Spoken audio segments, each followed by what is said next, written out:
തസ്കരന്മാർക്കിടയിൽ പെട്ടൊരു രാവിൽ കേണു ഭയന്നോരു ഭക്തനെയും കാത്തുരക്ഷിക്കുവാൻ മായയായി വന്നതും സകലായുധേശ്വരി അമ്മയല്ലോ.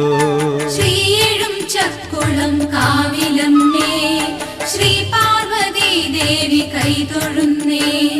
കലികാല ദുരിതങ്ങളൊക്കെയും മാറ്റി നീ കൈവല്യമേകണേ ദുർഗേശ്വരി.